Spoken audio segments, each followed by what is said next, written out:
Cool. We were live on Facebook for the last 5 minutes or so. There was no audio getting pumped through. The views and opinions expressed in this podcast are those of the individual co-hosts and do not reflect the official policy or position of the Firearms Radio Network and or their employers. Viewer discretion is advised. This is especially true on live shows. Golly, why can't I talk today? Check out our tonight's sponsor is Southwest Gunsmith Technologies. If you go over to afteractionproject.com/giveaway, we're doing a giveaway for a gift certificate to get some work done to pretty much any firearm that you own. Get some laser stippling. I still don't know how to say that dang word. Cerakote job by Rick Kennedy out there. We're giving away a couple other cool prizes, and that's afteractionproject.com/giveaway. Tonight, we have Daniel Shaw of Shaw Strategies and his guest, Corinne. We're going to be discussing the Patrol Rifle Problem Solver course. So if you guys want to head over to shawstrategies.com and see a little bit more about what they have going on over there, feel free to check them out. And Daniel, I was looking into your background and your bio, and your training and what you do for the firearms industry kind of speaks for itself. But for those folks that aren't familiar with you, how did you get started in firearms training, and why do you do it? You want the short answer or the long answer? Whichever you would prefer. All right. I'm going to try to make this super fast. So I joined the Marine Corps right after I turned 17 because I grew up in a house where, like, you don't watch TV and you don't do stuff and guys don't play with dolls, so I couldn't have G.I. Joes. But I could entertain myself by reading, like, Christian-leaning military novels. So I did that, and I learned that Marines were awesome, and they were, like, the best ever. There's like, normal people, and then there's Marines. So I knew I was going to join the Marine Corps, and I found that is true, actually. Joined the Marine Corps. And I was 17 years old. I'd been 17 for like a month and a half. Didn't know anything. Went through recruit training, all that good stuff. Got assigned as a Dragon missile gunner, where you shoot an obsolete missile at tanks, where they can shoot like 5 shots at you while your missile's still like puttering toward the tank. So since it was obsolete, my platoon got tasked with this really awesome duty of being the security element for Force Recon Platoon, where we were taking down naval vessels and ships and oil platforms and rescuing hostages and precious cargo and all kind of awesome stuff that I dreamed of doing.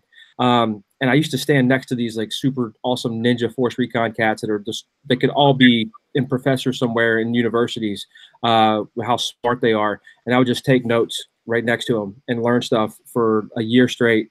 And then I got sent down to Paris Island to be a marksmanship coach, where I learned that I don't know anything about shooting guns. And then I learned how to teach, is what I really learned down there, and learned how to reach a variety of different learning styles. And I learned that I love to teach. And then, long story short, skipped through a few times where I go back to the fleet, a couple deployments to Iraq. I'm this guy who's working for the gunner, who's in charge of all the weapon systems and the training for all the infantrymen in the battalion. And I was like his right-hand man. They send me out to run ranges, teaching companies things, teaching other platoons things. My platoon commander's pissed at me because I'm not doing my job. I'm doing another thing, helping the battalion. Next thing I know, I've got, like, 6 years later, I've got guys standing next to me, like, taking notes, just like I was. Kind of came full circle. And I realized then, at that moment, like, my hobby of learning guns and learning how to teach and everything else was kind of a hobby, even though it was part of my job. I just loved doing it. But what it really showed me was I got to be right. Like, I can't be wrong. These guys are taking notes and trusting every single thing that I say, and they're not going to question it. They're not going to go do their own research. They're going to take it to heart, whatever I tell them. So I damn well better be right. So that kind of forced me to start really diving into what I was doing. Fast forward a little bit, I end up in a position where I wanted to go burn cocoa fields in South America with Navy SEALs in a fast platoon. They don't do that anymore. I go to the school for that, and they keep me at the school to be a weapons instructor. I tried to get away from a teaching billet to operational billet, but they kept me as an instructor there because I was doing good with gun stuff. So I honed a lot of things there. And next thing you know, retirement comes up, and I'm like, what am I going to do? I had been doing a podcast for almost 10 years, and everybody's like, dude, teach a class. I'll take it. So I started a company, started traveling around teaching, and been doing it ever since. And I still learn every day that I don't know anything about guns and shooting. That's awesome. Justin, you had a follow-up, you said? Yeah, I just wanted to ask you something, Daniel. When you said, you got to have it right. You have to be right all the time. And that's something that hits kind of close to home with me. What I do for a living is also train, but I train instructors. So my job is to teach the next generation of instructors to be the best they can possibly be. And I have that same, I guess, mantra or saying in you know, my business and with my instructors and my co-instructors is, we cannot get this wrong, because these people that we're training are going to go out and train the next generation of pistol shooters or rifle shooters or whatever. So the question I have is, A, you know, how do you deal with that kind of pressure as an instructor? And then B, what do you do to prepare yourself to, quote unquote, always get it right? So I think one of the hallmarks of a good instructor, I don't care what you're teaching, whether it's guns or writing or whatever it is you're doing, I think it's humility. And I see the firearms industry lacks that a lot, because all the instructors want to be these amazing, like, prima donna, like, I'm a firearms instructor, and somehow that makes them a celebrity, and everybody wants to put that title on, and I don't, it doesn't make any sense to me. Like, I don't get it. I've been teaching for, God, since I was 19 years old, you know, and I'm about the 20 years. I've been teaching for 20 years, and it's I don't have to own. Whenever I approach it, I do a lot of things, and I fail at a lot of things. Some people know I didn't even know I was trying something the last 6 months, but I was trying it and it didn't work. You know, whether it's a new venture, something in firearms related, or something in film, something in writing, who knows? And I fell at those things. And what I think about my failures are, this isn't my final product. This isn't my final anything. This isn't my last class I teach. This is going to be my best class I've ever taught. And then my next class is going to be the best class I've ever taught.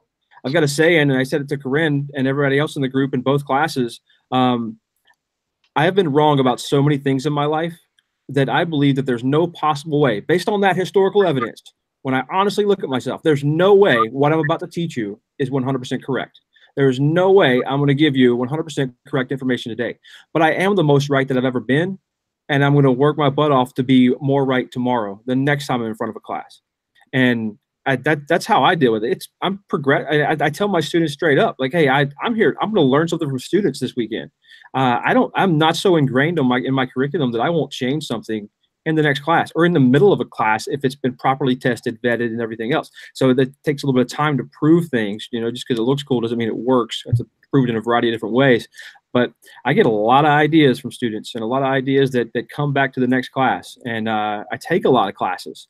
I take a lot of training from a lot of good instructors and some instructors that nobody's ever heard of. And I learned a lot about teaching, a lot about transferring knowledge, and not just transferring knowledge, but transferring and inspiring people to get on a quest to increase their knowledge. You know, I tell students at the end of every class that I don't ever want to hear anybody post on the internet or say to somebody that my instructor said this. I am not your instructor. I don't want to be your instructor.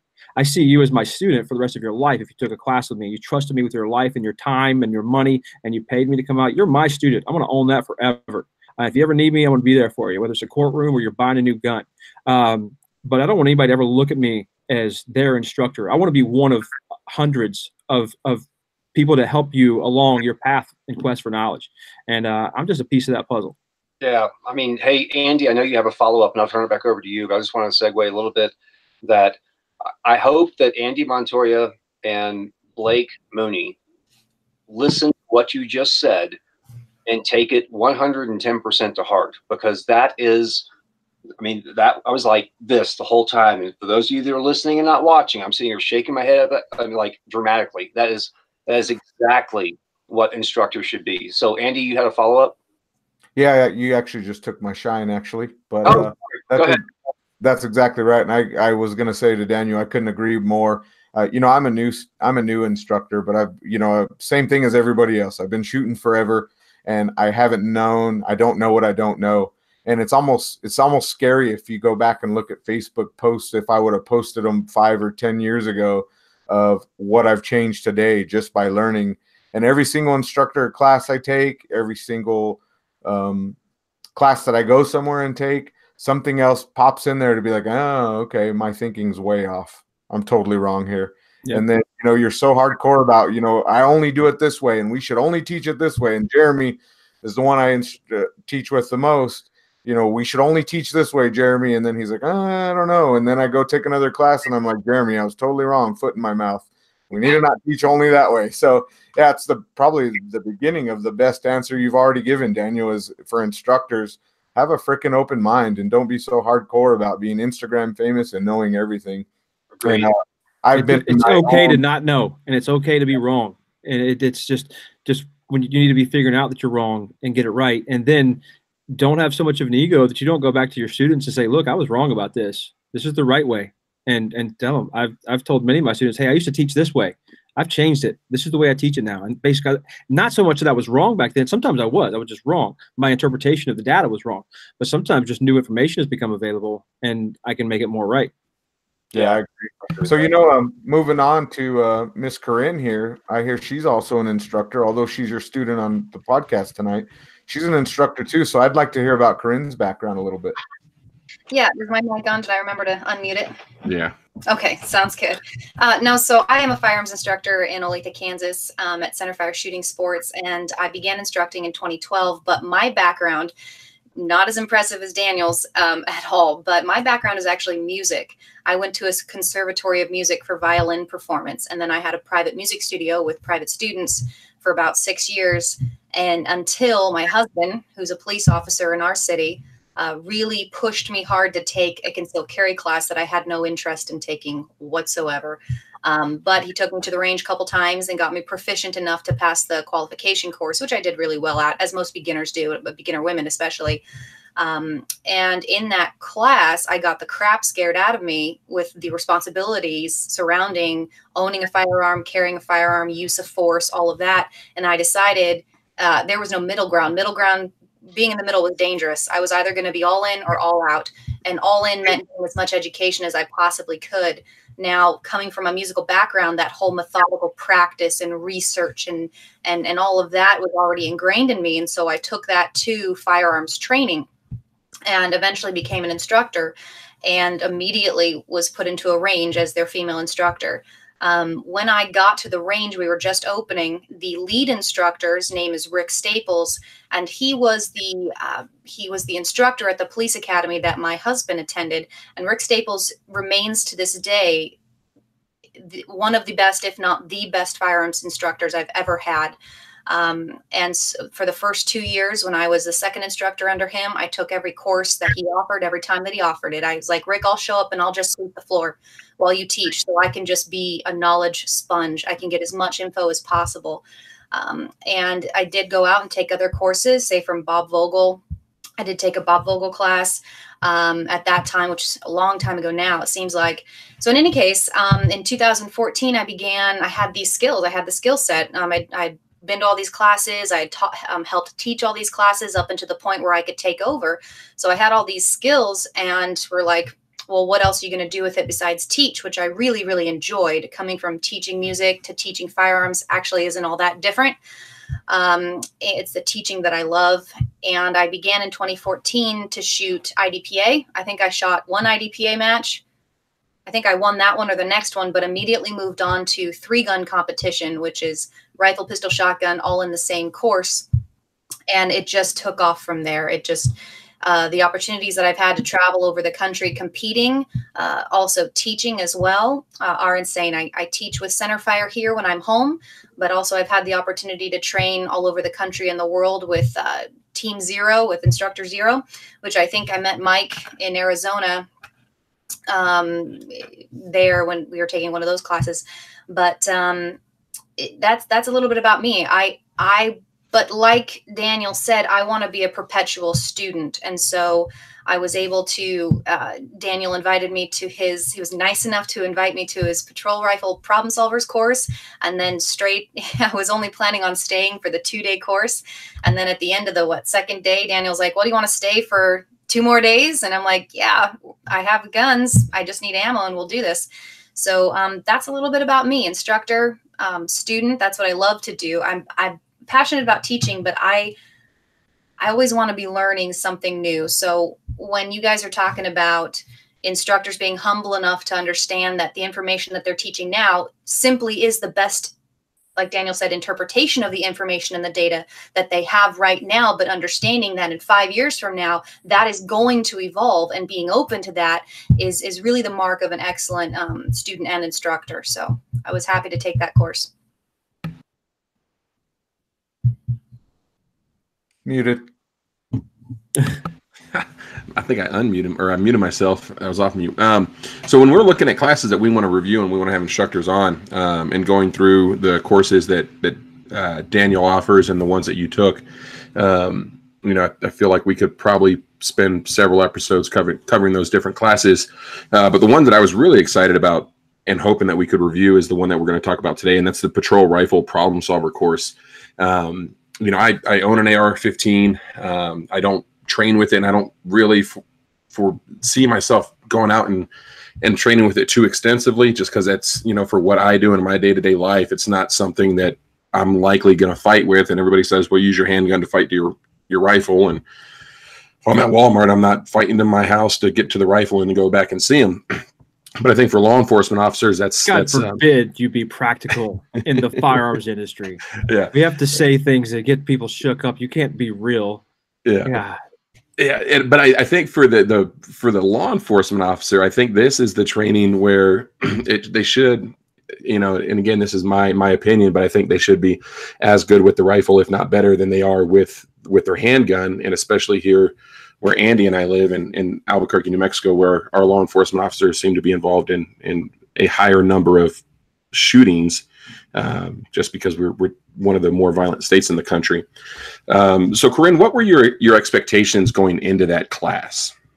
So I first was looking forward to taking any class from Daniel because he was an instructor on my list. But my goal for that class was I had a brand new IWI Galil Ace 7.62x39 that I wanted to break me. I not the other way. I didn't want to break in the gun. I wanted it to break me. I wanted to learn everything there was about that gun and be forced into a situation where I was going to be at a disadvantage in a highly physical, long course, high round count. Probably going to be the smallest person there with the heaviest gun. I have taken AR classes before. I've taken urban rifle from Clint Smith.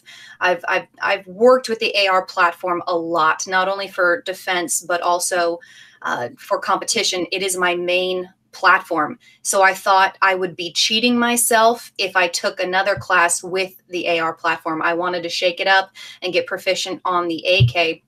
So I expected to get my butt whooped. I expected to trial by fire on this new gun, which I was intending to take, and I did take the next month, I believe. Daniel, was the course in August or September?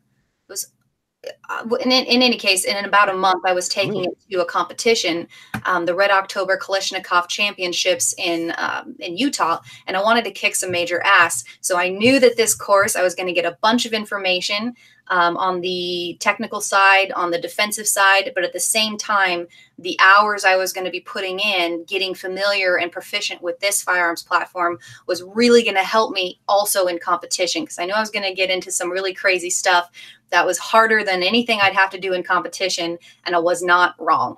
So I didn't make you a bad competition shooter like I thought I was, like for 4 days straight? Despite what the internet says, defensive training makes competition shooters better.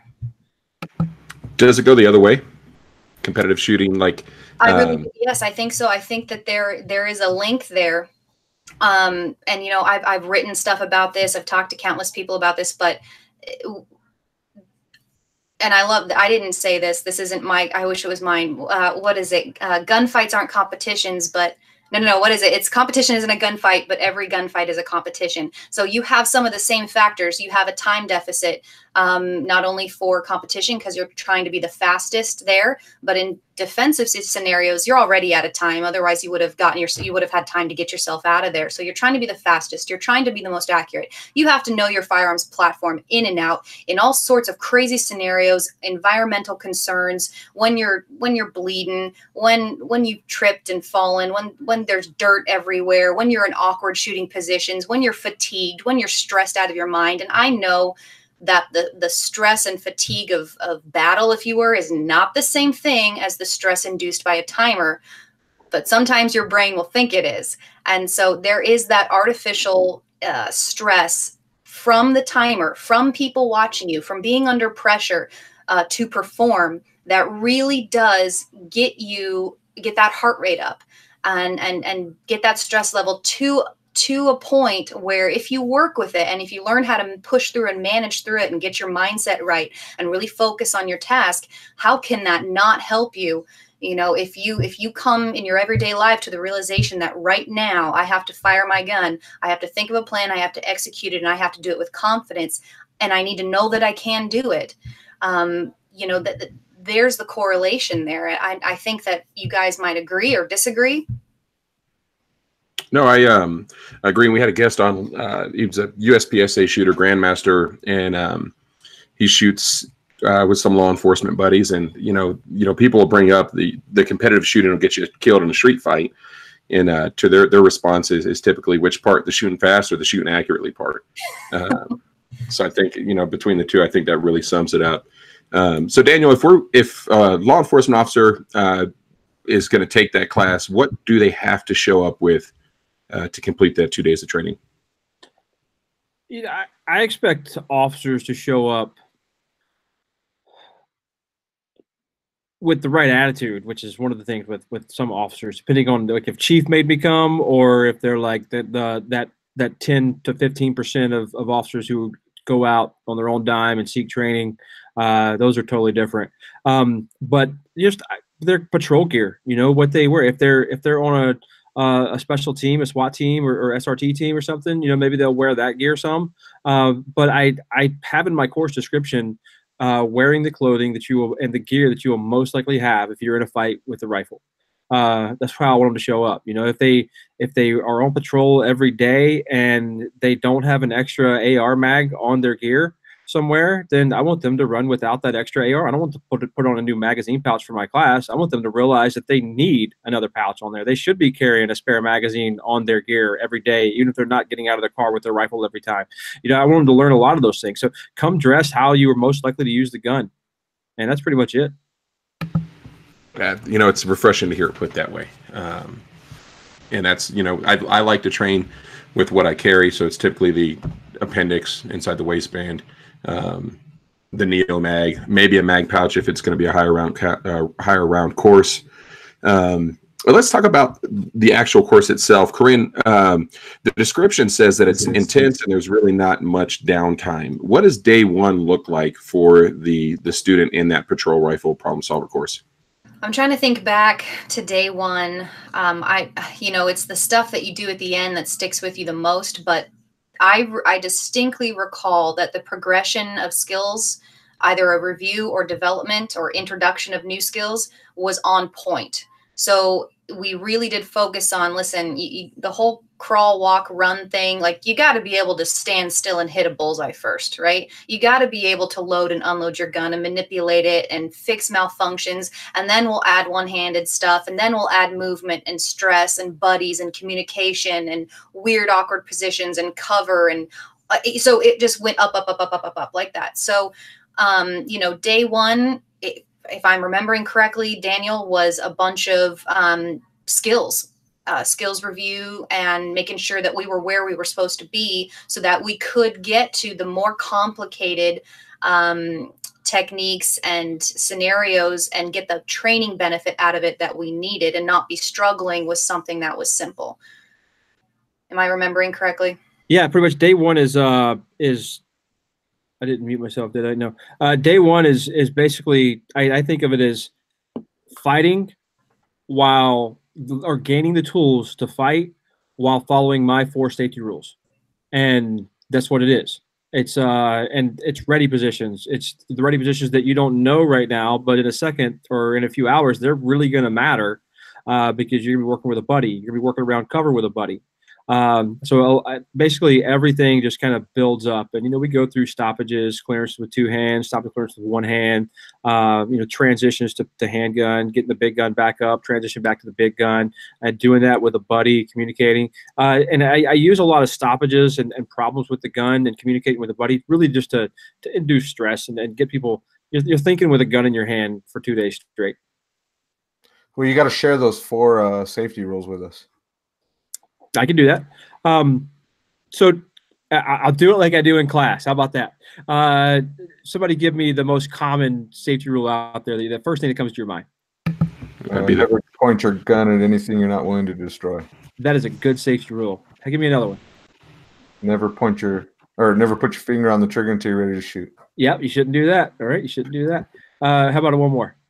I'm going to give you the NRA one. Keep your firearm unloaded. Oh, God, don't do the never. All right, so, yeah, you guys hit 2 of them, and then there's the never point a weapon at anything you don't intend to shoot. Keep your finger straight off the trigger until you're ready to fire. Keep it on the weapon on safe until you intend to fire. Keep it in a case or whatever you want to go with the NRA thing. And the one I hear all the time is treat every weapon as if it were loaded, or every gun is always loaded, or those kind of things. So those are common. So I was force-fed those for years in the Marine Corps, and I never even thought them at all. And then, one day, years ago, I was thinking, and I wasn't eating crayons. Don't make the Marine jokes. That's scared that I'm thinking.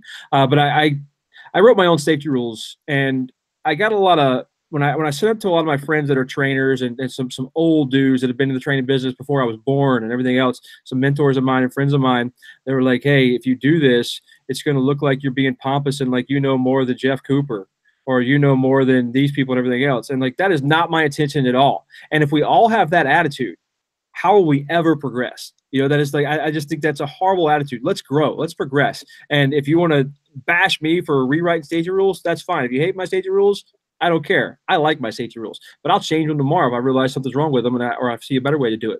So if I told you to treat every weapon as if it were loaded, and then I told you to never point at anything you don't intend to shoot, and then I told you that you keep shooting low left because you're moving the gun while you're pressing the trigger, and you need to go home and practice pressing triggers better, I am giving you a condition where it's okay, as long as you unload your gun and clear it and everything else, you don't have ammo around, I'm giving you a condition where it's okay to violate 2 safety rules. It's okay to go home and dry fire, point at a light switch on a wall, a piece of tape on a wall, a TV, whatever. It's okay to dry fire, but don't ever break these 2 safety rules, because what do we say happens if you break 2 safety rules? We all say it's catastrophic, right? You break 2 safety rules, it's all over. Somebody's getting hurt, having a bad day, leaving here with more holes than we came with, all that kind of stuff. All the little cliches that people say at the range. But I just gave you a condition where it's okay to violate 2 safety rules. And I am not against dry fire. I think everyone should have a good dry fire regimen. I'm against the safety rules that remove power from themselves. That it makes it where me being your gun guru that you've never taken a class before, and I'm your instructor the way you see me, and I tell you to don't violate these, and for God's sakes, don't violate 2 of them at the same time, but go ahead and go home and violate them. It's like they're thinking, well, when else is it okay to violate them? Is it okay to violate them at a gas station when I have to shoot somebody? Can I do this now? What other conditions allow me to violate the safety rules? So they lose power. So I rewrote them in a way that I hope so they don't lose power. And number 1 is be relentlessly aware of your muzzle, ensuring it's always pointed in the relative safest direction. So whether I'm relentlessly aware, this is a constant act. It's not just for right then and there, not one time. It's relentlessly aware of my muzzle, ensuring that it's always pointed in the relative safest direction. There is no down range. There is no berms. There is no side berms, front berms. There's none of that out there in the world. So, but there are relative safest directions, and that's where your gun should be pointed. If I'm at the gas station and I've got my 8-year-old with me and he's standing in front of me, as I draw my gun from the holster, carrying appendix, clearing clothing, I need to be making some kind of movement or moving him out of the way to make sure that I'm clearing him as I draw my gun, and I'm clearing foregrounds and backgrounds as I'm presenting my gun to the target that I need to shoot. It is a constant thing that we have to be thinking about all the time, and you're not violating that if you go dry fire or anything else. Next is pretty simple. Keep your finger off the trigger and outside the trigger guard until you're on target, ready to fire. Your finger should not be on the trigger, and it should be outside the trigger guard until you're on target and you're ready to fire. I've often added to that until you have made the conscious decision to fire. You have decided that I am going to press this trigger. That's when our finger goes to the trigger. Keep the weapon on safe.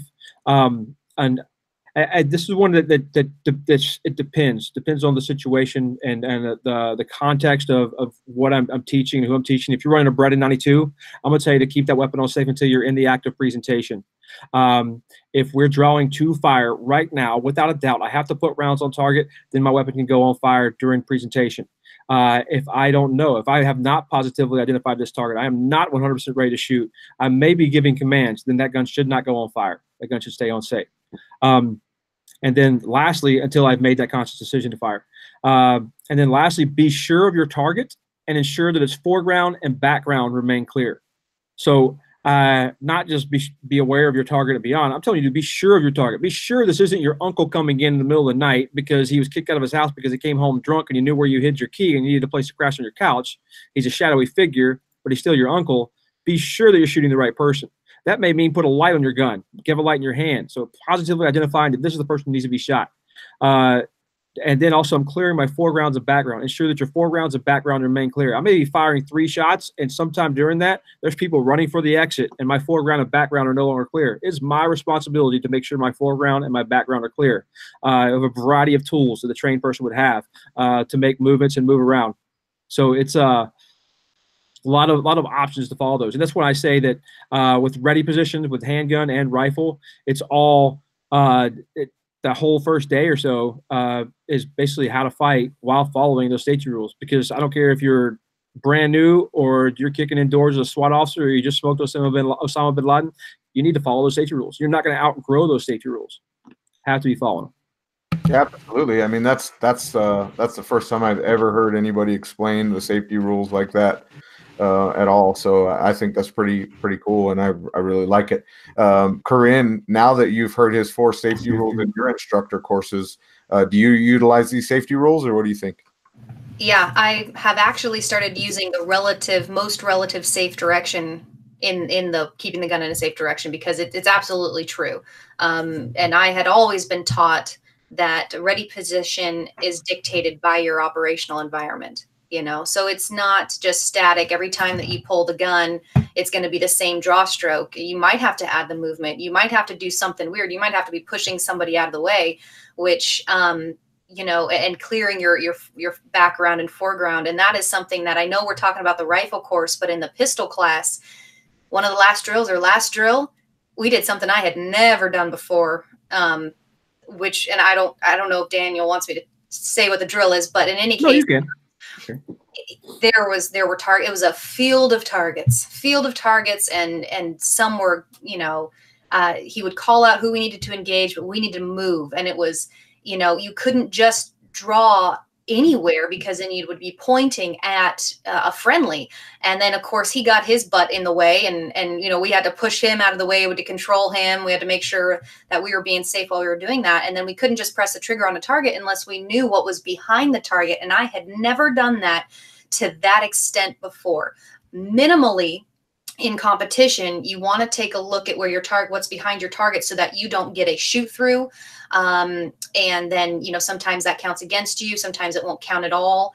But I had done that minimally, but this was totally different because it forced you to engage your brain to a level that I hadn't before. And I know everybody knew their paper targets and no person is actually getting hurt, but you know what? It doesn't take that much imagination to envision that you're actually in the shopping mall and people are running and screaming, and you're having to talk to these people, which is another thing that Daniel had us do, is use our voices, start saying those good guy phrases, and really it was empowering. I hate that word, but it was empowering because you really took charge of the situation, and you slowed down your thinking enough to make sure that you thought through every action before you did it and were sure that that was the right thing to do. So that was a long answer to how did I like the safety rules, but I liked them a lot. I like it because I find myself kind of expanding on the treat every firearm as if it is loaded. Well, if it's your defensive handgun and for whatever reason you unloaded it, and you treat it as if it's loaded, but it's not loaded, it's going to be the same kind of situation, right? It's and I love the relative safe direction point, because you're told these safety rules on a square range where there is a safe direction. It's going to be into that big pile of dirt behind your targets. But if you're in the Walmart parking lot or the Smith's parking lot, there really isn't a safe direction. There are safer directions than others. And I like that you really engages and you get the student's mind to really process where that's going to be and that it's going to be a different place each time.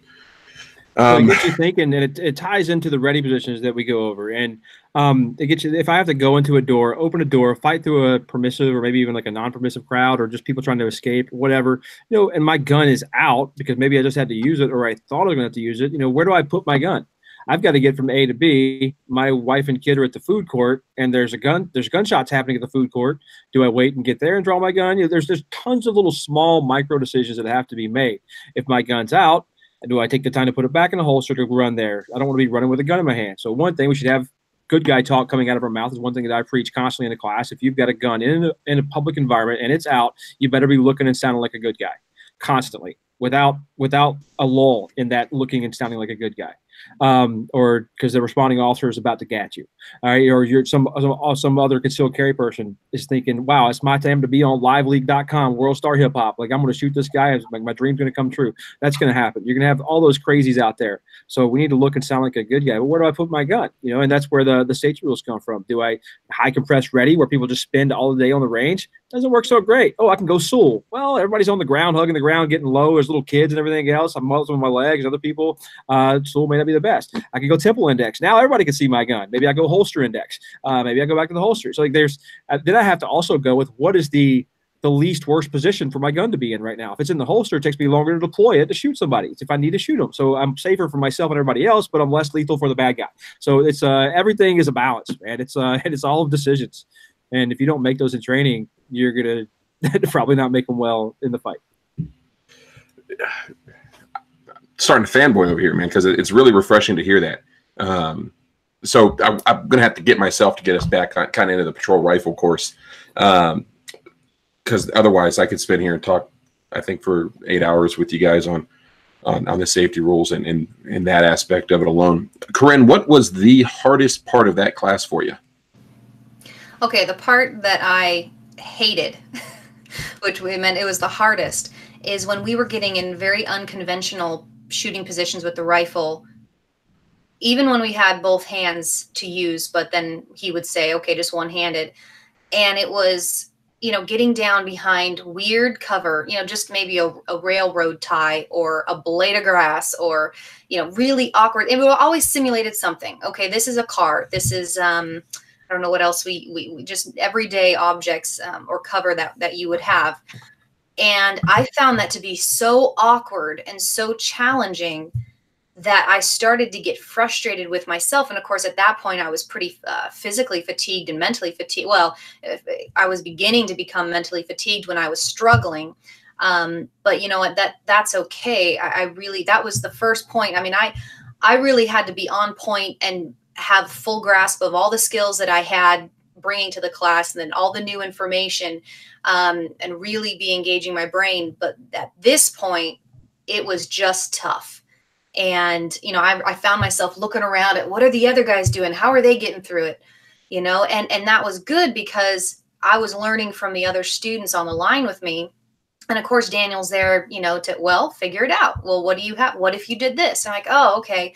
And so just being forced to struggle and still fight through it and figure it out really, for me, kind of re-engaged that spark of the fighting spirit that in competition, you kind of, this is something negative that could happen in competition, is that when something goes wrong, the only consequence is you may not finish as high as you wanted to finish. You have a malfunction, you should know how to clear it, but if your gun stops working, you see people kind of just struggle and give up. And then you're just like, well, I don't know, I can't fix it.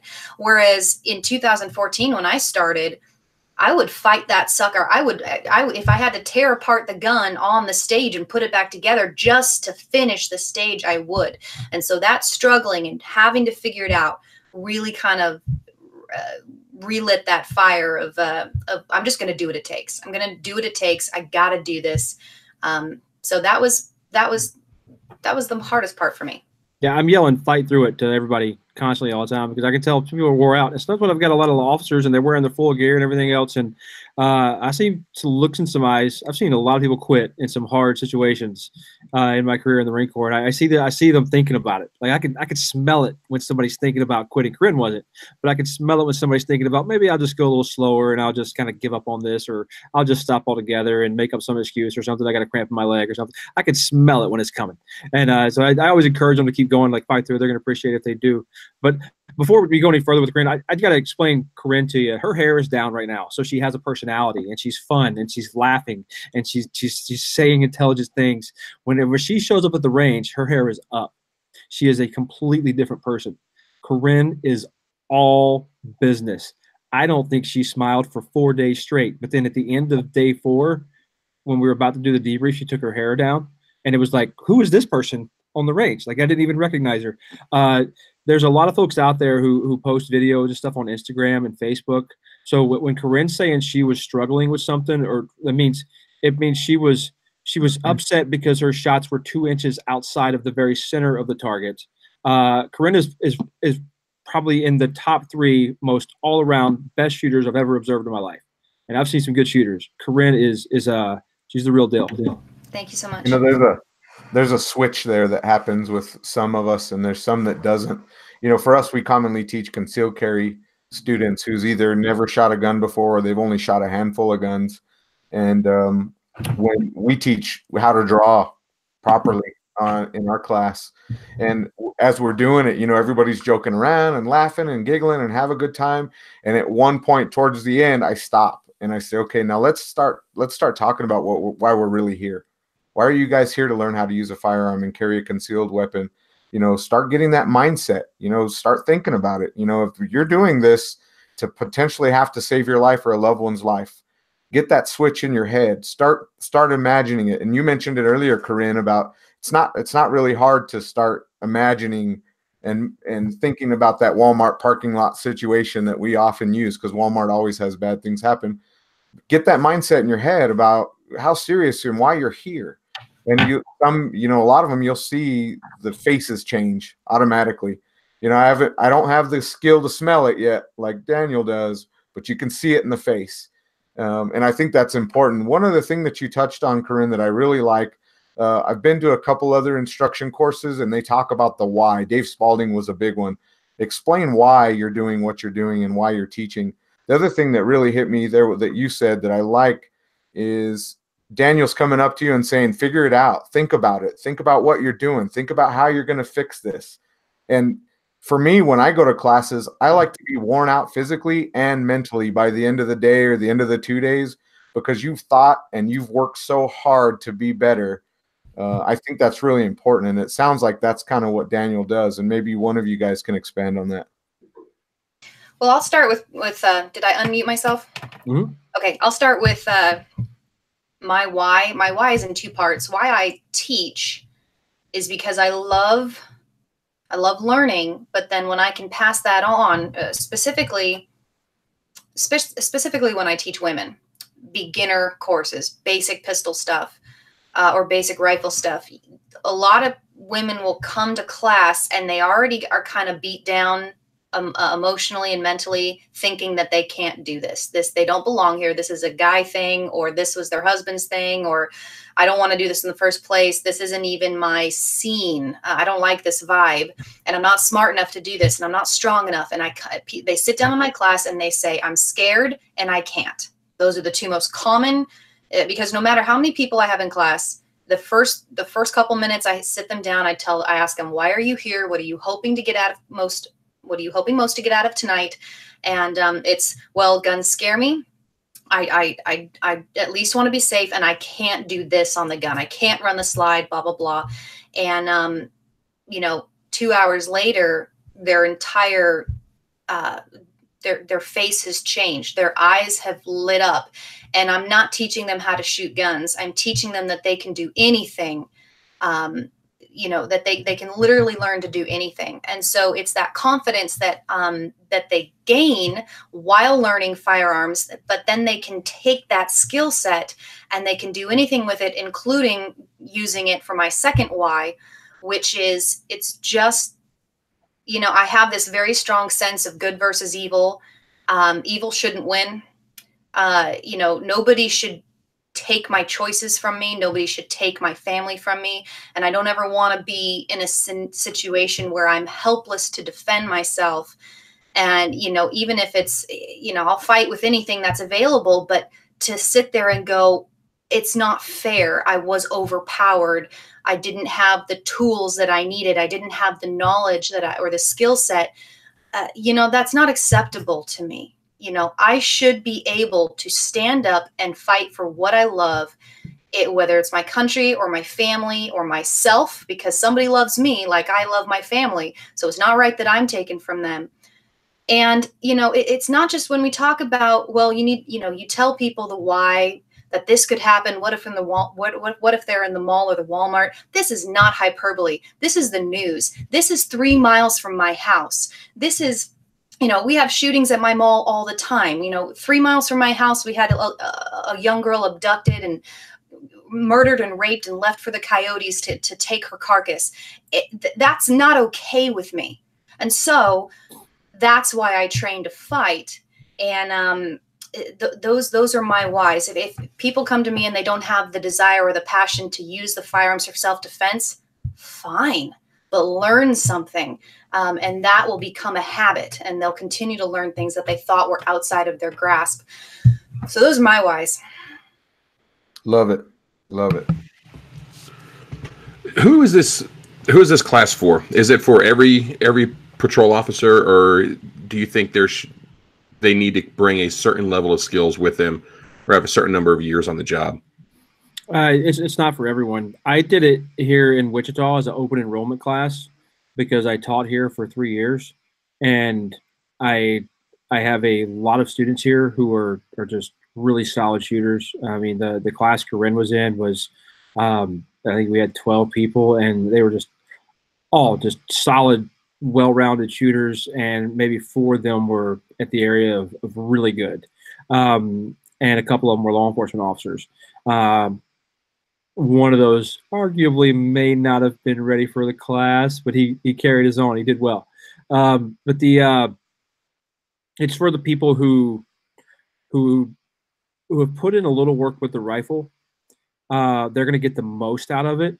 But I teach this class every year at OTOA. They used to make me teach like 2 days at OTOA, and now I started teaching this class a couple of years ago, and now they make me teach it 3 days in a row with 3 different groups of 20 people, which is awesome. I love supporting the Ohio Tactical Officers Association. So I go up there and do it, and I get all kinds in that class. You know, I had last year I had this one officer show up who had not been through a patrol rifle program, who had just been issued a rifle that he couldn't carry in his vehicle yet until he completed the patrol rifle program. And somebody said, hey, you should take this class with Daniel. It'll get you up to speed. That person who told him that had taken my class like 4 years ago at OTOA, and it wasn't the patrol rifle problem solver. So this guy shows up with no rifle skills. I put him between 2 people who were awesome. And by the end of the day, he didn't get any better at marksmanship really and shooting well and accurate. But man, he knew how to run that gun, clear stoppages, reload, communicate, shoot, move, do all those things. But because this class is not, I'm a stickler. Anybody who's taking my Carbine Vitals program, they know that I am an asshole about precision. Like, we need to be shooting guns good. This is a rifle. It is like a freaking laser at the distances that we use these things in, and you should be dead on.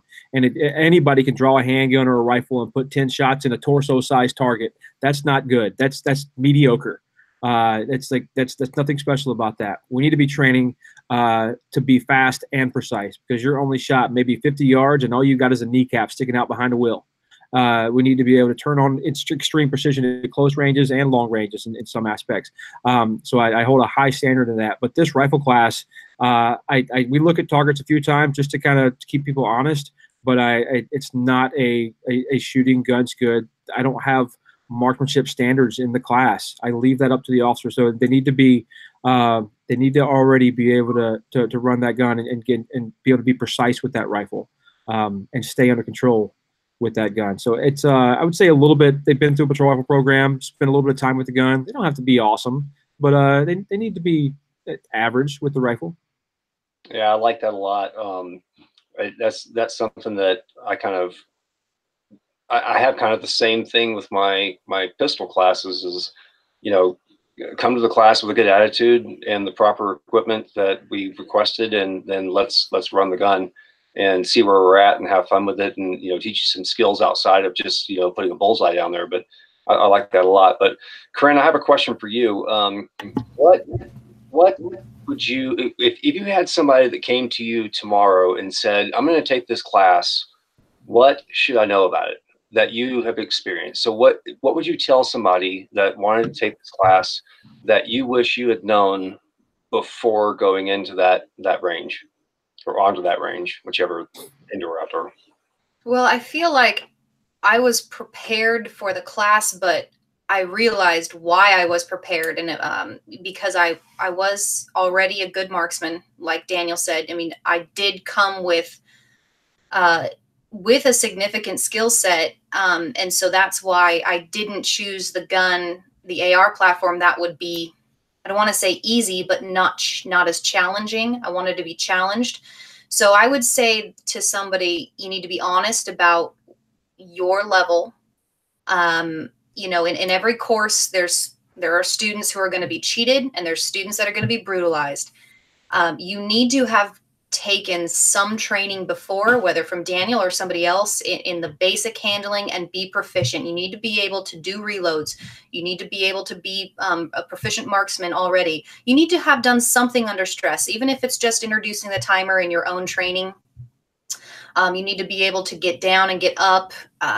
You know, don't be afraid of bruises, and just be willing to keep your ears open and to just try new things. So I would also say make sure that you have tested your gear, because it's highly physical. You're rolling around on the ground.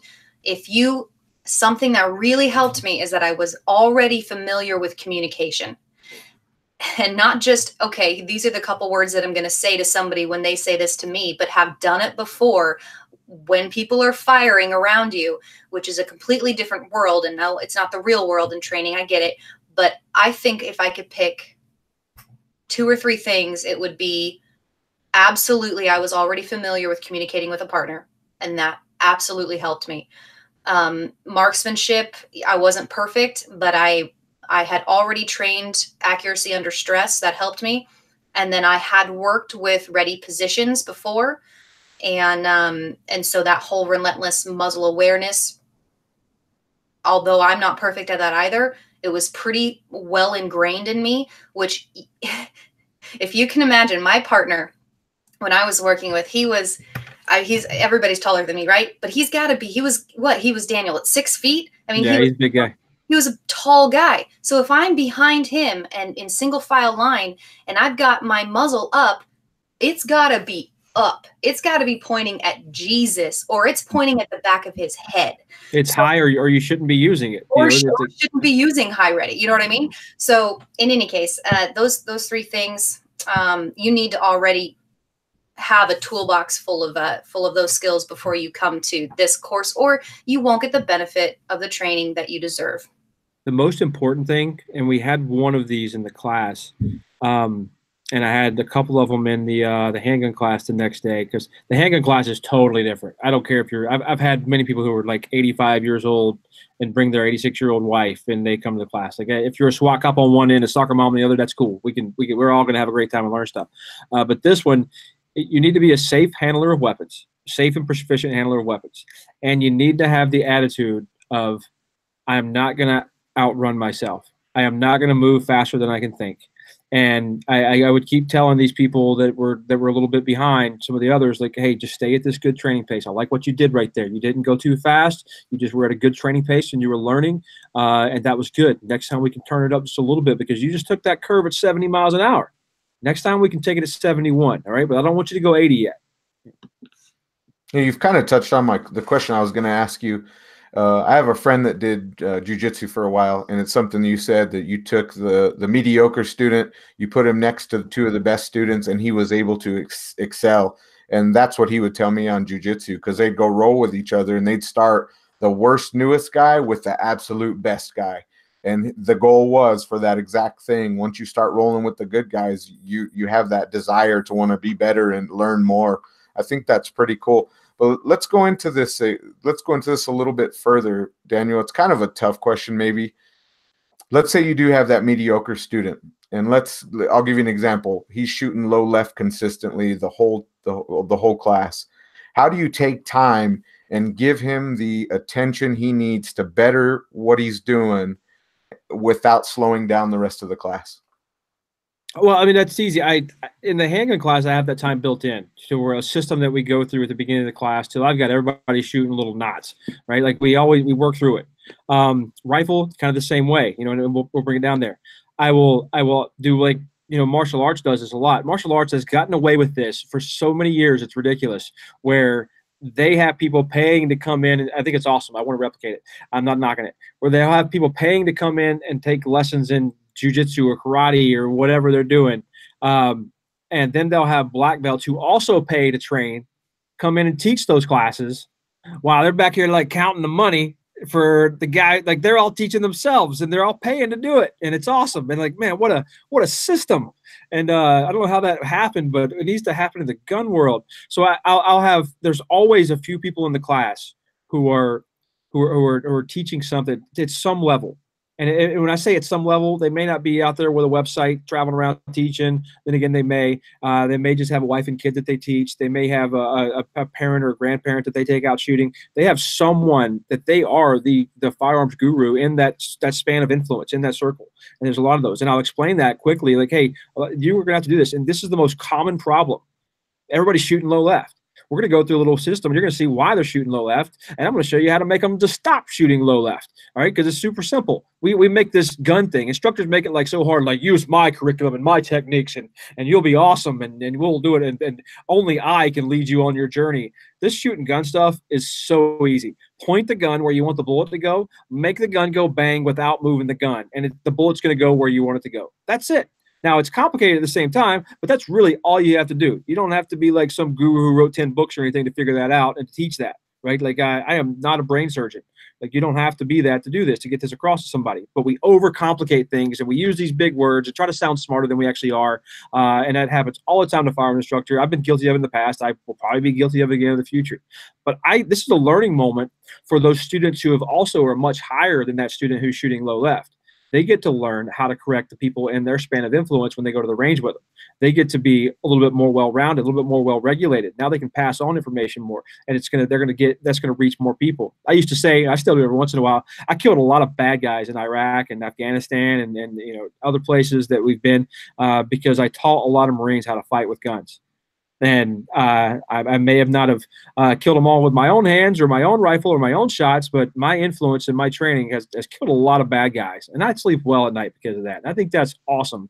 And if I can help my students also be able to pass on the information better at the end of the class, I'm not wasting their time by fixing the student.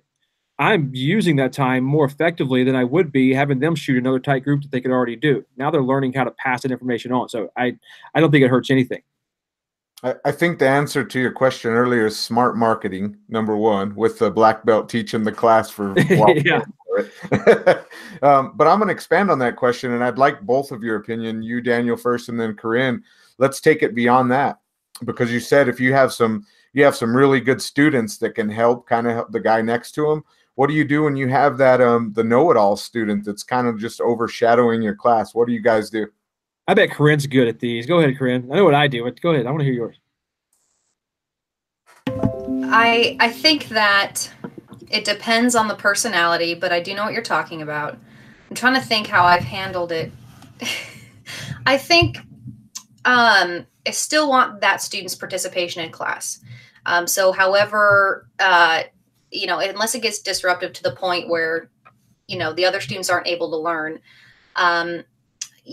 I always, maybe because I'm a mom, but I want to make sure that they understand that I think that they're a great student and a great shooter, but there's reasons behind the way that I teach things, and I'm always happy to explain it.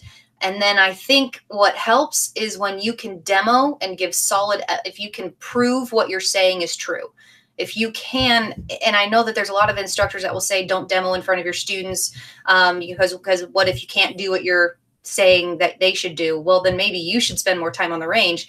Daniel was able to stand up to the line next to me and shoot bullet holes and have me try to shoot the same bullet hole and beat my butt. And you know what that makes, even though I wasn't ever doubting his skills or doubting what he was telling me, for me to be able to go, you know, this guy knows what he's talking about. And he's not just, you know, reading it down a curriculum and then cashing checks. You know, he really believes it. It works. And here's the proof. So, I mean, I try to be polite, and thankfully I haven't had a student so rude I've had to kick them out. But at the other time, I mean, my hair's up on the range and I know how to take it seriously and take control of the situation. But I think if you can demo and prove that what you're saying has value, that usually will shut them down. It is rare that I have somebody in my class that's like the sniper. Like, what about this? Well, I do it this way. I'm like, well, that's cool. That's a good way to do it. You know, I'm the same personality in the class. Am I lying, Corinne? Like, I'm joking, laughing, having fun. Like, I'm the same guy. I don't yell at people. I don't yell at the guy who knows it all. I'm like, hey, that's a good idea. You know, like I'm going to think about that. Can you show me that at our next break? And I'm going to check that out because I'm about to go test it before I really do it. But that's new to me, and I want to know more about it. And I'll do that in a class. If a guy just keeps chiming in, everybody gets an opportunity to chime in my class, whether it's the patrol rifle problem solver or it's the handgun class. And I stole this from Steve Fisher, and I'm pretty sure he may have stolen it from the late Pat Rogers. I'm not sure, but he's a big influence on Steve. And Steve's a good friend of mine. And if you ever get a chance to take a class with Steve Fisher, go jump in it. Steve is great. He's not for everybody. He rubs people the wrong way. He's kind of gruff and everything else, but I like that about him. He's a big teddy bear.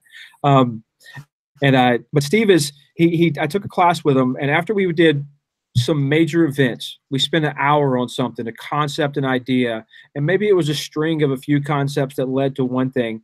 Everybody come in, let's talk. What did you get out of this? Where are you at right now? Like, what kind of problems are you having? What kind of gears fell on you, everything else? And everybody talks. Points at everybody. Everybody talks. Everybody is forced to give their input on what they learned, what they didn't learn, and then they do it. And you got to make them do it for like 2 times. By the time you get to the 3rd one, you can't get them to shut up. You got to move through them a little bit faster.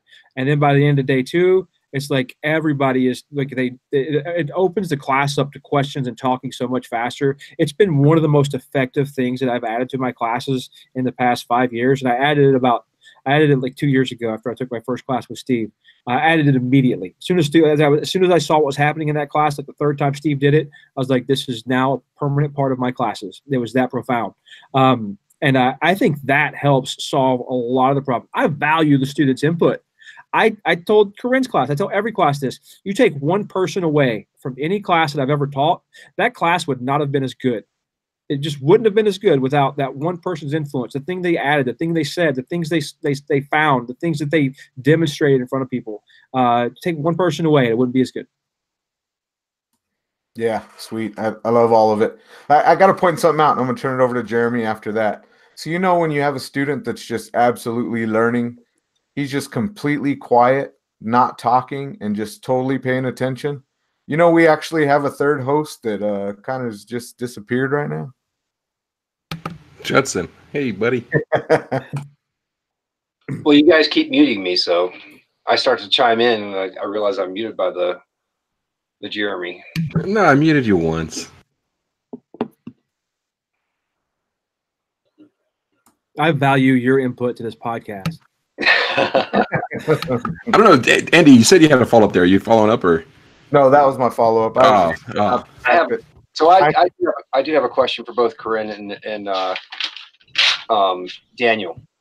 So, as Andy knows and Jeremy is aware of as well, when I train instructors, I give them a whole, battery of handouts for them to take with them, and this is how you can learn and do more and do better. And one of the things that I hand out is a 3 or 4 page document of what I call our pro tips. And we keep adding to this list over and over again. And I just recently posted again, hey instructors, give me your pro tips.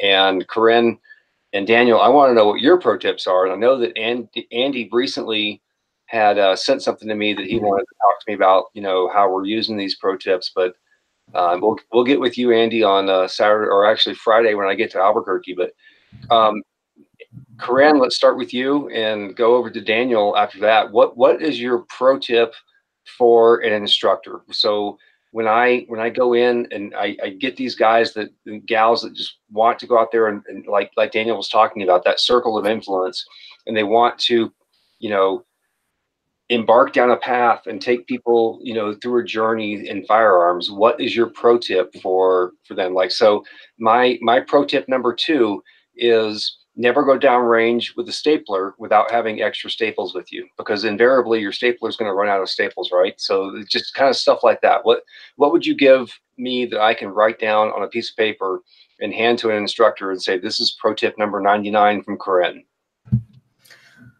Oh, this could be fun. This requires some thinking. I could probably come up with hundreds of these. That's what I was going to say. Really, there can be hundreds of them, because I'm thinking in my mind, okay, pro tip, I get super excited when I'm talking about things I'm passionate about, and especially when I feel like I'm about to say something that's going to blow their minds, not me saying it, but the information, and I start to talk way too fast, and I try to share too much. So I would say it can start to feel sometimes like you're feeding the students information through a fire hose. Mm-hmm. Pick and choose the most important, most valuable points to put stress on. And then down the line and through the class, you can produce more evidence that points to those points and go, this, and Rick Staples would do this by saying, okay, this is how we're going to do this. And just wait, because all is going to be revealed. Here's the principle. All will be revealed. And then 4 years later, he'll say, you know why I told you to put your elbow here, right? Because of this draw stroke that I taught you the first time you came to me. Oh my gosh. You know, because it also relates to this Krav Maga strike, because it also relates to retention in the holster, because all blah, blah, blah, blah, blah. So don't feed too much information all at once quickly, because you're so excited to share. Don't talk too quickly. And Daniel, why don't you bounce one off, and then that might make me think of another one. You just reminded me of something, and I don't know how we would word this for a pro tip, but I forget exactly what you said to me on one of the breaks. But you said something to me about the class. So I don't babysit and hold hands in my classes. I don't go into every single detail of what this finger should be doing. I'm not going to talk to you for an hour about how to reload the handgun. I'm going to give you how the basic mechanics of it, you know, how things should be, and then I'm going to demonstrate it kind of slow mo. I'm going to demonstrate it as fast as I can do it. And I leave a lot for the student to figure out and for me to correct while they're all doing reps on the line, doing different things. And if you ever read, I'm a writer, right? Like, so I'm working on a screenplay. I'm late for a project that's due right now. I'm almost done with a master's degree in English and creative writing. And I read constantly and listen to audiobooks constantly. And when I have a book that I'm listening to or I'm reading, and the author is just holding my hand and giving me every bit of information and not leaving anything out for me to figure out, and not leaving anything, and just describing everything that's just completely obvious, and then explaining to me what they just said means. And I'm like, that just drives me insane. Closing the book, all over. I don't need that. I'm not an idiot. Your students are not idiots, right? Give them the information they need to succeed and to fail, and then make corrections. Okay, so I'm writing down here. I'm not trying to be silent, but I'm taking notes as you guys are talking. I tried to give you the line. I tried to give you the whole line there at the end. I don't know if that worked. Yeah. I'm literally going to put these in this document that we give out to our instructor candidates, because I feel like, you know, most people that train other people don't understand how we learn, and like those 2 pro tips right there, spot on. I absolutely love them. They haven't been written down yet, but I'm going to add them and give you guys credit for it. And every time we train instructor candidates, we will give those out. Thank you so much for that. No problem. Hey, Corinne, what do you wish you knew prior to taking this class? Yeah,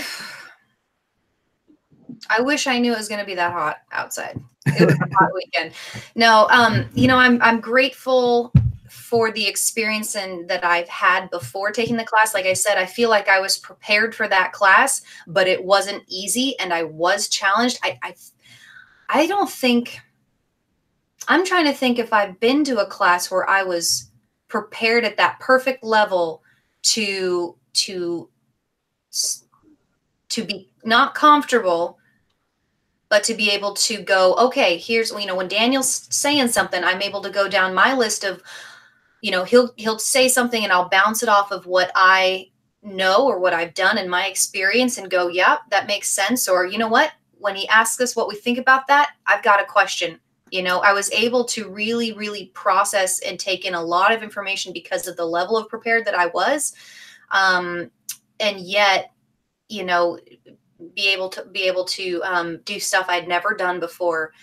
So what do I wish that I would have known? I really am going to be lame on the answer to that question. I really feel like I was prepared for the class. You know. Hey, while you're thinking, Corinne, you said something that reminded me of something. So that's the beauty of having the debriefs after each major event. Corinne is on this level. And then there's a lot of people at different levels out there in the class. What they bring up in the debrief before it gets to her are things that she hasn't thought about in 3 years because she's worked on those. She used to focus, but now she's kind of got that. You know, she's got it put away somewhere, Japanese without thought, like Mushin, like she can just do it, you know, unconscious competence. And the other guy, whenever they're saying things that she's reminding me, like, yes, that's that's right. I got to think about that sometime because I see myself slipping, and she catches something that she hasn't thought about in a long time. Then Corinne will like drop something that she's struggling with, and these other people will be like, man, like I haven't thought about that, but I'm writing that down. You know, like that's the beauty of having those and having the multiple skill levels. Yeah, I like that concept of having your after action or your debrief after every major event. We do it after every day of our class, and you know that's definitely, you know, you look at somebody like Corinne that is at that level. You know, I sit there and, you know, I go back and take defensive pistol 1 whenever I can, you know, and you know, I come out and, you know, I take defensive pistol 2 and we start getting into commands and communication, and I'm down on a knee, like for instance in defensive pistol 1, and I'm on a knee and I yell coming up, and the instructor behind me is like, hey, this is defensive pistol 1. We don't have to start working about, you know, talking about communication right now. And I'm like, it's, if I'm on a knee and I'm coming up, I'm yelling coming up. I mean, it's just, it is what it is. It's what's been ingrained with me in my training. So I like the idea of actually having a debrief after every major, you know, lesson or drill. And that's going to give more people more chances to learn. That's a great concept. I really like that. Well, I think I would struggle with having to wait to hold my impressions till the end of the day because they're going to have left me. I'm already going to forget. Wait, I meant to ask him why we do this at this point, or why I struggled with this, or can I get some clarification? Or like, really, when you're in that semicircle, you get, if you have 12 people in class, you know, you get 11 ideas. Not just Daniel's idea, but you get 11 ideas or the interpretation of the idea. And it really does make you think about that idea 11 different ways. And I mean, man, I mean, that was, I don't think I would like to wait to the end of the day. I liked being able to kind of dissect each drill. Did this make sense? What's the value in this? You know, what did you think about it? I feel grateful that we did do it after every drill instead of waiting to the end of the day, because I would have just at that point been so exhausted. I'd be like, good class, Daniel. Okay, I'll see you tomorrow. Instead of really giving some honest, thoughtful feedback. That's awesome. Excuse me. So for the law enforcement officer that's considering this class, Corinne, and that isn't at your level, he's the average patrol officer. He's taken a 1 or 2 rifle courses before. What advice do you have for that guy or gal? in the description of the course, Daniel says, bring the gun or the type of the gun, optic, clothing, kit that you actually wear. Please do that. You know, there was a point in the class also where we were working. Daniel, is it bounding Overwatch? Is it bounding forward with your partner and bounding back? I think I'm getting the terminology. Yeah. Well, we were doing a drill where we were, you had basically parking garage kind of thing, like multiple vehicles or pieces of cover where we had to move to point B for whatever reason and do that safely without muzzling each other and everything else. And we also had to get to a downed person, apply a tourniquet, you know, whatever you're going to do, and then get back to our partner. This is real world stuff. On July 6th of 2018, my husband and his partner were involved in an officer involved shooting. My husband had his AR and his partner had his shotgun, and they had to communicate and divide this person's attention and take cover behind vehicles as they were getting shot at with an AK-47. And this is not, it's not hyperbole. It's not, I mean, you guys know, you LEOs, you're being murdered every day. Okay. So if, you know, you not only need to have the mindset, but you need to have the skill set, and you need to be realistic. If you can bring your patrol rifle to class, bring it. If you can't, duplicate it. Duplicate the optics. If you don't have an optic, it's iron sights. That's what my husband had to use, was iron sights. Use that, because you don't get to train during your fight. Okay. That's not a great time to acquire new skills. So please, because I am married to a cop, please train so that you can go home to your spouses and your kids, because you guys go into battle every night, a potential battle every night. So please be realistic about that. So I want to add something to that really quick. Can you do me a favor, or do all of us a favor? And if your husband is in the house with you, if he can come on screen, if not, that's fine too. But I would like to thank him for his service, because we're not here without guys like that. We're not here without gals like her. You know what I mean? So thank you guys for your service, all you first responders out there. Thank you. He actually just waved to me a few minutes ago. He's on duty tonight. Cool. Well, we wish him luck tonight and pray for him to come back home safe. Thank you. And thank you, Daniel, for putting on classes like this, specifically for law enforcement. Yeah, I think there's you know, I think that's one of the things that the law enforcement community lacks is training. And a lot of people say, oh, there's not enough training. Well, nobody wants to pay for it. So I know a lot of these guys are coming out there on their own dime and getting that taken care of. Daniel, I almost never have a class where I don't have 2 seats that I gave away to law enforcement officers in the local area. It's pretty rare that ever happens, is that I don't have at least 2 seats for them that I've given to them. Are you finding that most of the LE guys they're paying for it out of their pocket, or their departments are covering it? What does that funding look like? Some of them pay for it out of pocket, but when I know some in the area, or I reach out to a local department, I'm coming in, I'm like, hey, I got 2 seats in this class. Send me 2 guys, and they don't cost anything. And I think that happens a lot. But there's a lot of guys training for it. There's a little pocket in this country up in Alliance, Ohio, that is just a crazy place where just officers come from all over and train there. You know, I've got a good friend of mine who's a SWAT commander, Chicago PD, and then I've got multiple, like probably getting close to hundreds of officers and tactical officers from the Midwest area, you know, Ohio and surrounding, and some from Canada, some Canadian Mounted Police up there, and that jump in my classes like every year in Ohio. And it's funny, but that Alliance is just everywhere I teach and everywhere I've been, it is like I don't know what they've inspired there. And I think a lot of it is Pat Rogers. And he's got a presence there, even though, you know, he's not there anymore, but there's just this learning thing, this weird magic at Alliance, and people come there to learn. They come there to train. There's officers coming from all over the places. I've never seen more law enforcement officers in training than in Alliance whenever I teach there or I'm taking a class there. It's a cool place. I wish we could replicate that everywhere. That's awesome. Yeah, I've heard a lot of good things coming out of there. It seems like they open up to quite a few different instructors as well, if I'm not mistaken, right? That's awesome. I feel like we could stay on here for a couple more hours, but I'd like to get you guys the rest of your evenings back. Corinne, what's one piece of advice you have for our listeners, whether it's firearms related or not?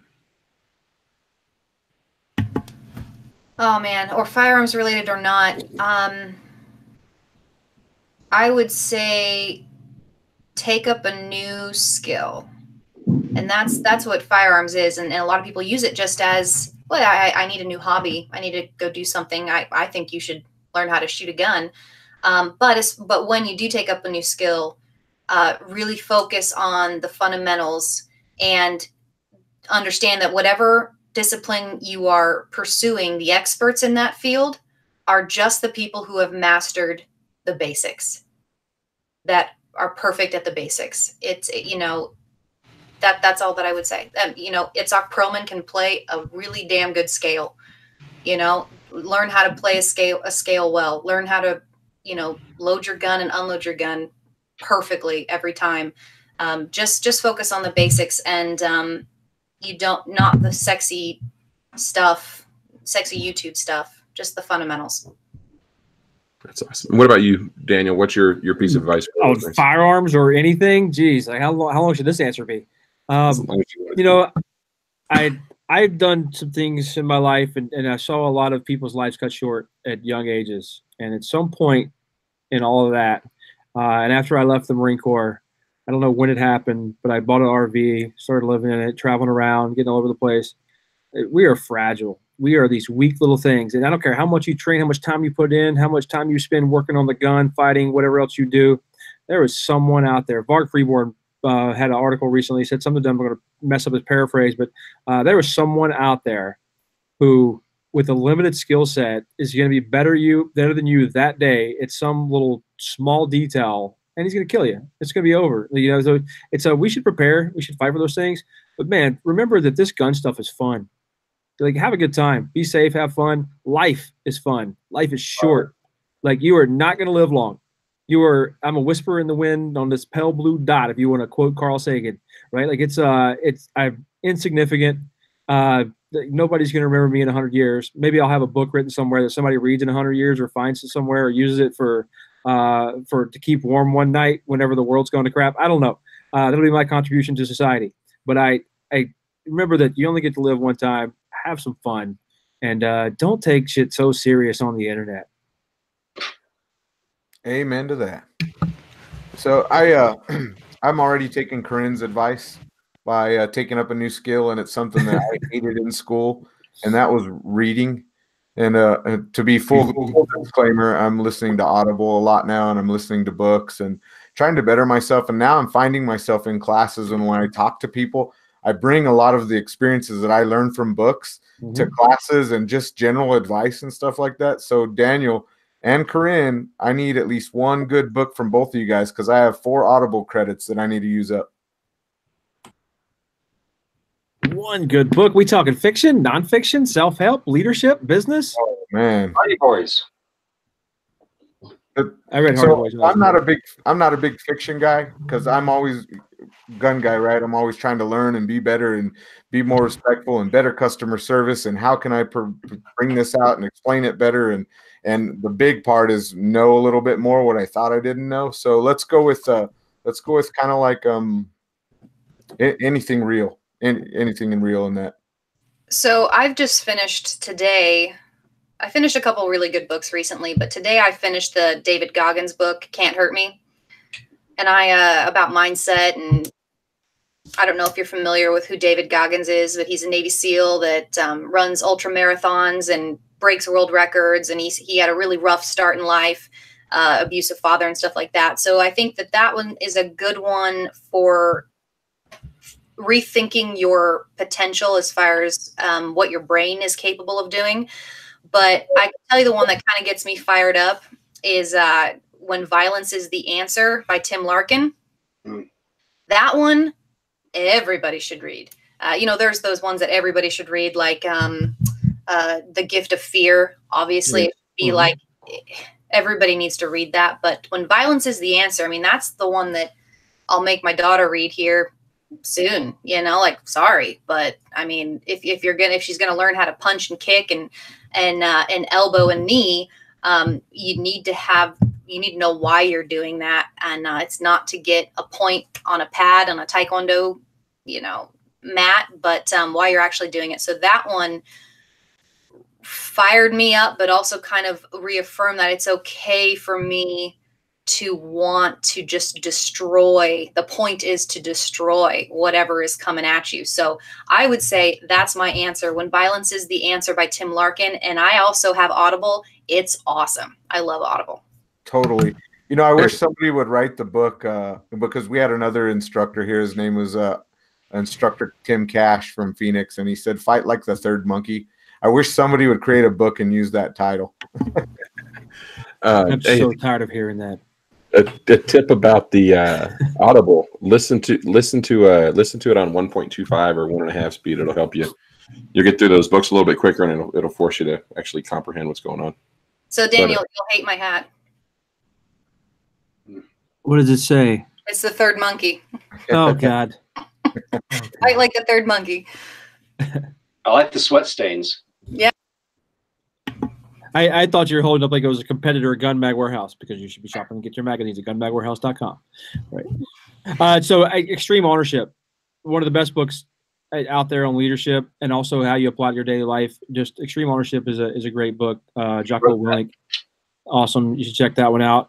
Million Miles in 1,000 Years. That's some fiction. I've got tons of nonfiction stuff that I've read and liked.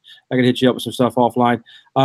Any fiction wise, anything by Neil Gaiman. All of Harry Potter books are awesome.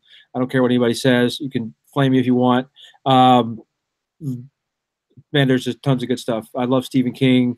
Tim O'Brien, recently started reading some of his stuff. And, it's awesome. Read The Things They Carried about Vietnam. Powerful stuff. It's cool.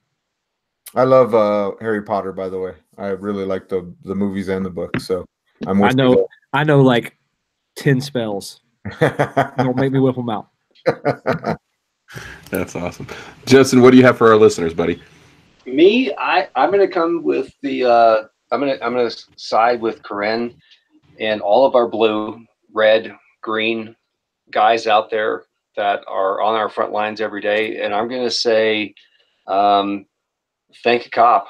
Go up to a police officer or a firefighter and shake their hand and say thank you. I'm going to say, if you walk into a Subway and you're up at the counter and you've got a cop that's 3 guys behind you that you pay for their meal, I'm going to say that, if you have an opportunity to, shake one of these guys' hands or these gals' hands and thank them, they wrote a blank check for us. That's I mean, my next door neighbor is a cop, and I do ride-alongs with him, and I enjoy spending time with him. We do family vacations together with their family, and he's one of those guys that wrote that blank check, and he did it for a cause. So I'm going to say thank our blue, thank our first responders, thank our red, thank our green. Love it. Andy, do you have anything for our listeners? Since Jeremy, let's start that over. Since Judson followed Corinne's thing, I'm going to go with Daniel's thing too. Learn and have fun. We talk about self-defense and all this stuff. It's what we do, but we often forget that part. Learn and have fun. I love it. And then my parting advice is, if you want to win some cool stuff, head over to afteractionproject.com/giveaway. Make sure you subscribe on your favorite audio podcast players. Go to shawstrategies.com. Check out Daniel Shaw, what he's doing. If he's coming to a town near you, get into one of those classes. I personally prefer handgun courses, but you got an LEO or LE buddy, make sure you pass that along to those guys as well, because it's definitely some much needed training for our folks out there to help them stay safer and increase the likelihood that they'll go home to their loved ones.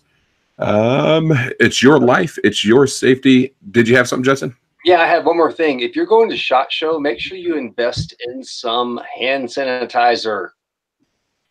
Don't shake hands. I hug and fist bump. That's it. You're getting a hug or a fist bump. There you go. Yeah, SHOT Show's coming up, man. When is that? Next week. All right. Well, you guys have fun out there. A lot of vitamin C and all that other good stuff. Remember, it's your life. It's your safety and protection. It's your responsibility. We'll see y'all next week.